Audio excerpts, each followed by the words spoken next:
Hey, this is Mitch from PencilKings.com, and today we are going to discuss batching. Now, if you've never heard of this term before, batching basically means doing things again and again in a very efficient way, because what ends up happening is if you're doing a little bit over here and a little bit over there and kind of switching all over the place, it's not efficient at all. Whereas if you can just get in the flow and make things boom, boom, boom, you get very efficient at it. And I want to tell you a little story about batching because I had this kind of crazy experience and I didn't realize how things were made.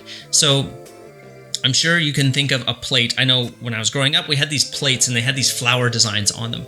And so I never really considered how they were made.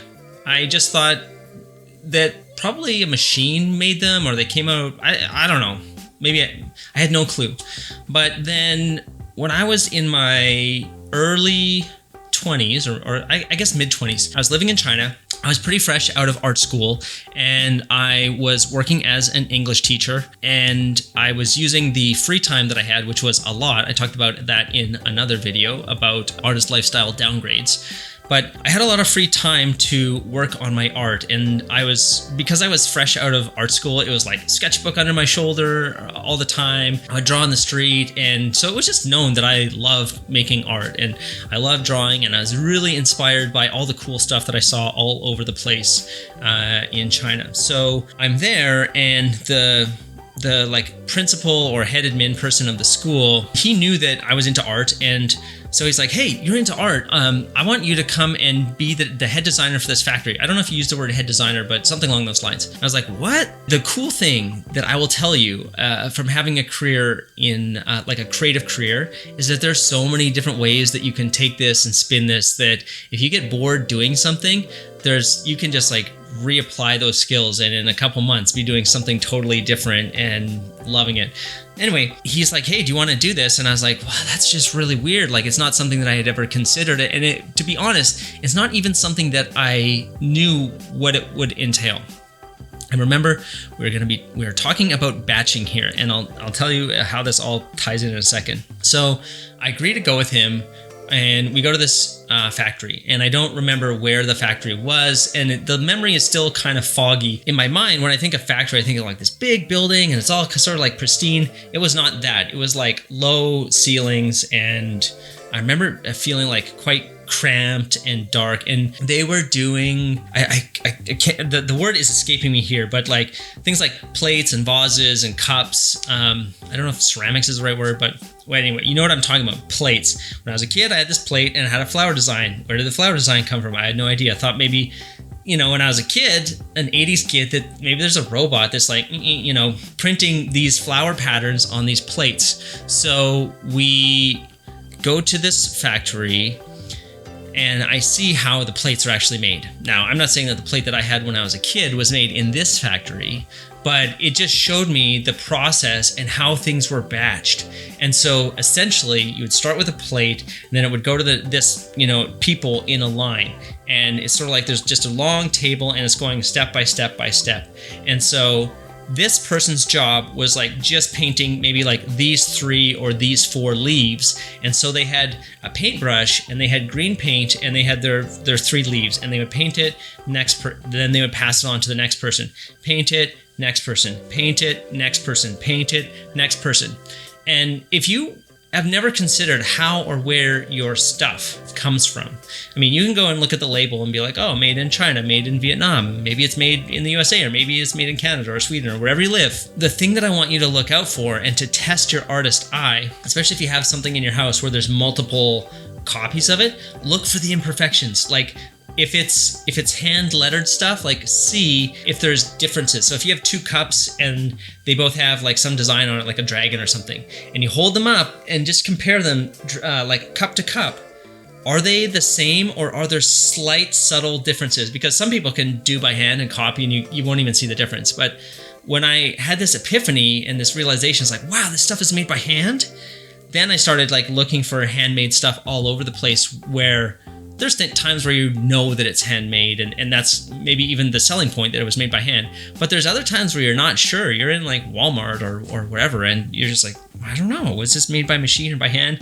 And I mean, when I was in China, that was now almost 20 years ago. So times have changed. There's more automation and robots and different printing processes and whatnot. But the idea is still there, the idea of batching. And that's what I wanted to talk about today.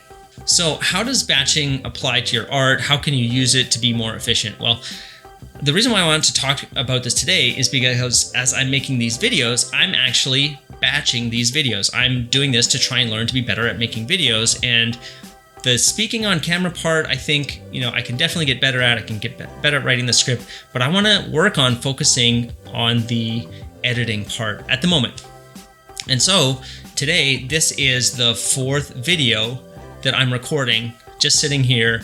And so I'm batch recording. I got kind of on a flow. I'm recording, I'm doing good. In doing this, now I'm going to have the time that I need because I've done this in an efficient way. Whereas, I have to set up the camera, I have to get the lights, yada, yada, yada. I have to think about the idea for the video. But now that I'm in a flow, it's just coming. I could probably record 10 of these just right off the bat. And then because I've already have my source material, now I can spend the bulk of the time working on the editing, and I can take that additional time that I have because I'm more efficient and use that to do a little bit of research and try to improve something with each new video that I'm making.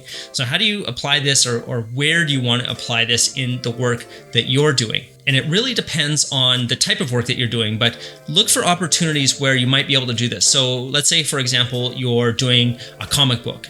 Now, it might make sense to do all your pencils first and then all your inking. I'm not familiar with how comic books are put together, but I'm sure that there is an optimal process that you want to approach doing this. And I doubt that it's like doing one finished page at a time and then one finished page. I think it makes sense to do everything all together and get in the mode for one thought process, one set of tools, one table set up, and then you just sit and you work through it, and you don't have to think too much. Once you get in that zone and once you get in the groove, you put in your music and you're off to the races. So look for an opportunity with what you do and where you can batch. I would love to hear in the comments what you do, how you've been batching, what kind of time you think it's been saving you, because I think there's other people who could learn just by reading what you've done with your creative business or creative process. And I'm a huge advocate of us sharing and learning from each other. And these are the real kinds of things that make a huge difference, especially when you consider over the course of the lifetime. So let's say you figure out a batching process, or you hear about something from somebody else, and it ends up saving you 20% of the time that it takes to produce something. Well, now basically every 5th project, because the 20% stacks up, now you've got a 6th one for free. So it's amazing how just with little efficiencies and changes in our workflow, we can get so much more done. When we get more done, we get more experience more quickly, we make more income. There's so many benefits. And the goal isn't to just be like an efficient monster machine that's just producing all the time and going crazy. The goal is to figure out what that sweet spot is between efficiency and income and enjoyment and contribution and all these different things, so that you're really living and you've created the lifestyle that you want. All right. That's it for me. Find a way to batch. I'm batching these videos. I've used batching all over the place throughout my career and throughout, working in studios, working for myself. If you're not batching yet, look for a way that you can do it. And it doesn't have to only apply to your artwork. You could also apply batching in many different areas of life. You could apply it in your work to figure out how you could maybe get your workday done an hour earlier, so you could secretly be sketching and working on your cool creative idea while you're technically on the clock at your job, because you just get more efficient. But look for those opportunities to have wins and start to think more, use that creative engine, that creative mind that you have, and start applying it to problems in different ways, because there's lots of cool things that you can do to find more time to work on your art and improve your craft. All right, I'll see you in the next video. Take care. Bye.